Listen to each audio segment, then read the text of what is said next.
On Christmas morning, my sister's child received a brand new iPhone and cheered with joy. My daughter opened her own gift and immediately collapsed. My mother laughed. Maybe that was a little too exciting. And my sister said, "Now that's a real surprise." At the hospital, the doctor looked at the CT scan and turned pale. The cause of this?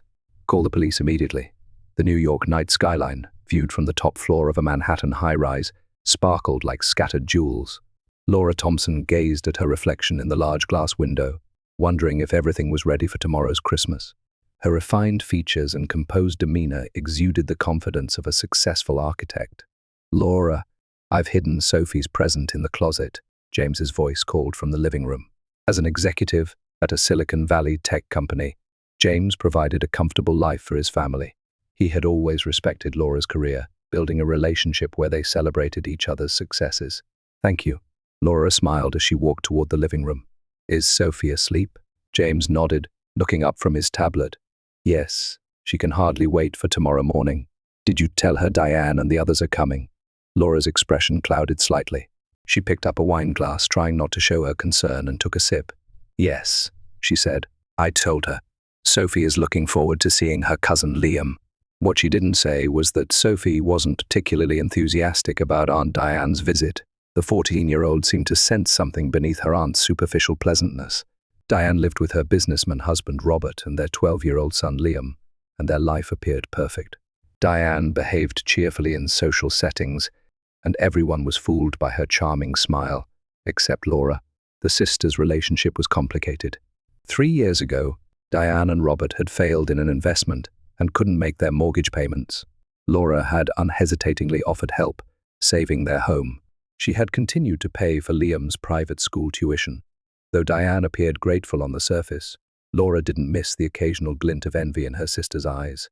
"Your mother left a message," James said. "She'll be here at 10 tomorrow." Laura smiled automatically. "All right, her room is ready." Behind Margaret's elegant appearance and carefully chosen words lay complex emotions.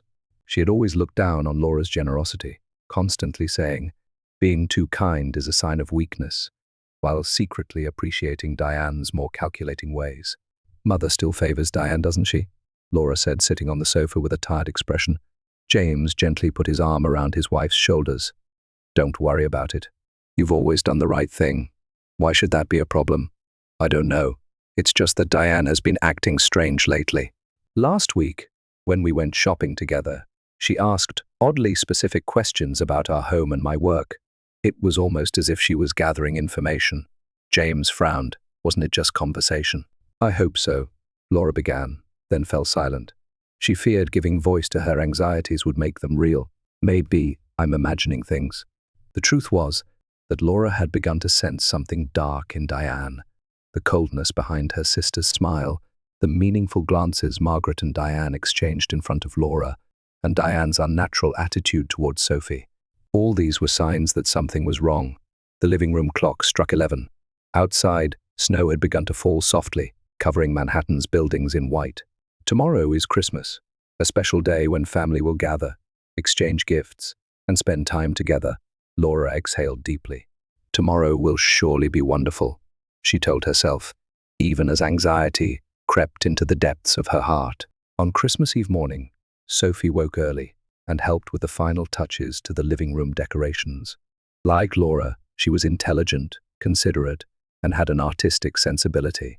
"When is Aunt Diane coming?" Sophie asked while arranging presents under the Christmas tree. "Around noon, I think," Laura answered. "I'm glad we found that gaming system Liam wanted." Sophie smiled, but her eyes revealed a touch of envy. "Liam's present was really expensive, wasn't it?" "That's not an issue, Sophie. We're family. We do whatever we can to make each other happy." Sophie nodded silently. She understood her mother's kindness and generosity well, but she sometimes wondered if Aunt Diane truly appreciated that kindness. Shortly after noon, the doorbell rang. Diane, Robert, Liam, and Margaret had arrived. On the surface, everyone exchanged pleasant greetings, and family photos were taken in front of the Christmas tree piled with gifts. However, Laura noticed things. Diane's smile didn't reach her eyes. Margaret made a sarcastic remark about the luxury of Laura's penthouse. "This is quite extravagant, isn't it?" And most of all, the strange look Diane gave Sophie. At dinner, Margaret whispered something to Diane, and they exchanged meaningful smiles. James noticed it too, and asked Laura after the meal, "Don't you think something feels off?" "I feel it too," Laura replied softly. "But tomorrow is a special day. I hope nothing goes wrong." On Christmas morning, Laura woke early. Outside, snow continued to fall silently, covering Manhattan in a white blanket. She was brewing coffee in the kitchen, mentally organizing the day's schedule, gift exchange, family breakfast, and afternoon dinner. Taking a deep breath, she hoped everything would go perfectly. "Good morning, Mum." Sophie appeared in the kitchen in her pajamas, her eyes shining with excitement. "Merry Christmas, Sophie." Laura embraced her daughter. "Dad's still sleeping. I was thinking of bringing him coffee to wake him up. What time are Grandma and Aunt Diane coming?" "They said they'd be here by 9. "Oh, everything's ready, so don't worry." The living room was decorated with a large Christmas tree, and colorful gifts were arranged beneath it. Laura had prepared expensive presents for Diane, Robert, and nephew Liam. She always wanted to give her sister's family the best. At 8:30, James woke up. He kissed his wife and daughter, exchanging Christmas greetings. "How do you think today will go?" James quietly asked Laura. "The atmosphere was a bit strange last night." "It'll be fine," Laura forced a smile. "It's Christmas, so let's all have a good time." At 9 sharp, the doorbell rang. Margaret entered first, followed by Diane, Robert, and Liam. Warm greetings were exchanged on the surface, but Laura sensed something cold behind Diane's smile. "Merry Christmas," Diane said, hugging Laura. Her voice was sweet, but her eyes weren't smiling. Margaret gave James a perfunctory greeting before turning to Sophie. "Sophie, Grandma's gift for you is special. Look forward to opening it later." Sophie smiled politely, but at that moment, Laura didn't miss the meaningful glance exchanged between her mother and sister. The family gathered in the living room and began exchanging gifts. Liam received a large box first, a gift from Laura and James. "Can I open it?" Liam looked at his mother, Diane. "Of course it's from Aunt Laura and Uncle James." Diane's voice carried a hint of sarcasm. When Liam opened the box, the latest iPhone appeared. "Wow, it's the newest model," he exclaimed. "Laura, James, such an expensive gift," Robert said, looking confused. "Don't worry about it," Laura smiled. "I heard Liam wanted one." Diane uttered perfunctory words of thanks, but her eyes remained cold. She looked at Margaret and nodded slightly. As gifts continued to be opened, Sophie received a present from Diane and Liam. Her face was full of anticipation. "Mom, what could this be?" Sophie showed Laura a small, beautifully wrapped box. "It's wrapped so prettily." Laura smiled, though feeling somewhat uneasy. "Why don't you open it and see?" "Before that, why don't you open this?" Diane handed Sophie another gift. "This is from me and Grandma." Margaret's voice had an unnaturally bright tone. Sophie, with a curious expression, reached first for the small gift from Diane and Margaret. "Wait a minute," James suddenly said. His face showed concern. "Where did you buy that box?" Diane pretended to be surprised. "From a regular department store." "Why?" "No reason," James said, but his eyes remained fixed on the box. Laura sensed James's concern but didn't want to spoil the Christmas atmosphere. "Sophie, go ahead and open it." Sophie slowly touched the ribbon. At that moment, Laura saw a strange, expectant light in Diane's eyes. Margaret also leaned forward, watching with bated breath. The air in the room seemed to freeze. The moment Sophie's fingertips touched the ribbon, the room fell silent. Laura watched her daughter's profile, struck by a strange anxiety. She realized that Diane and Margaret's gazes were too eager, too full of expectation. "The wrapping is beautiful," Sophie smiled, "almost too pretty to open." She carefully untied the ribbon and cautiously opened the gold wrapping paper to avoid tearing it. Inside was a container like a small jewelry box. "Oh, lovely." Sophie picked up the box. "What is this?" "Open it and see," Diane said, lifting the corner of her lips slightly. "We chose it especially for you." Margaret leaned forward, seeming to hold her breath in anticipation. Laura exchanged glances with James. He too seemed to sense something wrong. Sophie opened the small box's lid. Inside was a delicate silver bracelet. Several small charms were attached, beautifully reflecting the light. "Oh, it's beautiful," Sophie exclaimed. "Thank you, Aunt Diane, Grandma." She picked up the bracelet and held it to her wrist. That's when it happened. Sophie's expression suddenly changed. Her eyes widened, and her pupils rapidly dilated. Her hands began to shake, and with the bracelet gripped tightly, Her body stiffened. "Sophie!" Laura called anxiously. "Are you okay?" There was no response. The color drained from Sophie's face, and her lips turned pale blue. The next moment, her body began to shake violently. "Sophie!" Laura screamed, rushing to her daughter. Sophie's body began to convulse uncontrollably, and she collapsed to the floor. Laura cried out as she tried to hold her daughter, but Sophie's body was rigid and beginning to foam at the mouth. "Ambulance!" James grabbed his phone and began dialing 911. "My daughter is having a seizure. Please come quickly." Laura, though panicking, held Sophie's head protectively and desperately tried to keep her body from hitting anything. Tears flowed, blurring her vision. "Sophie, hang on. Please hang on." Then Laura heard her mother's voice. Was the stimulus too strong? Margaret's voice contained laughter. Laura looked up in confusion and saw her mother. Margaret was covering her mouth with her hand, but her eyes were coldly gleaming. Beside her, Diane said, "The perfect surprise, isn't it?" Those words pierced Laura's heart like ice shards. She stared at her sister in disbelief.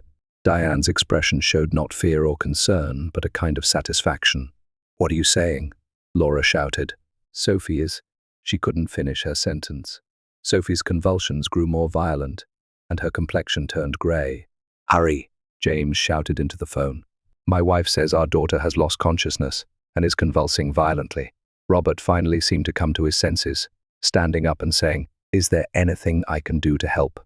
His face showed genuine concern. Liam sat frozen on the sofa, paralyzed with fear. "Water," Laura said in a trembling voice. "Bring some cushions." Amid the chaos, Margaret and Diane barely moved. They stood slightly apart, talking in low voices. Laura noticed this, but was focused entirely on Sophie. "The ambulance will be here soon." James placed his hand on his wife's shoulder and said in a shaking voice, "It'll be okay. Everything will be fine." But his eyes reflected terror. Sophie's seizure showed no sign of stopping, and her breathing had become shallow and irregular. Why did this? Laura looked at the bracelet in confusion. It appeared to be an ordinary accessory. But why had Sophie suffered a seizure the moment she touched it?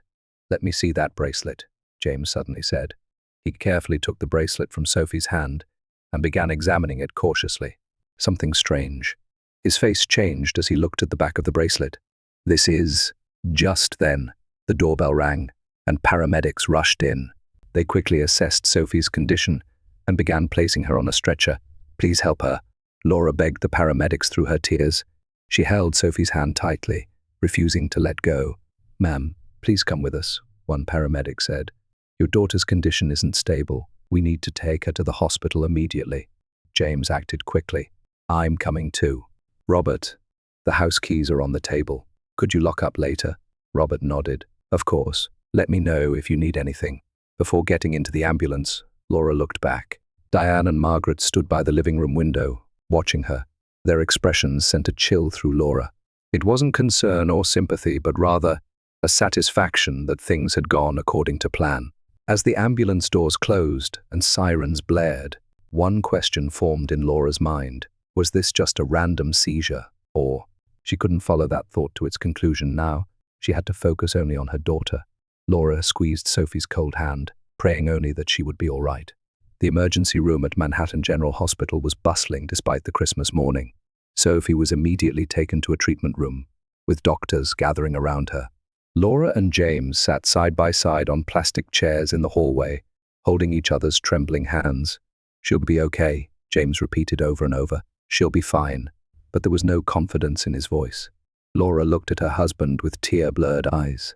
That bracelet, was there something strange about it? James exhaled deeply.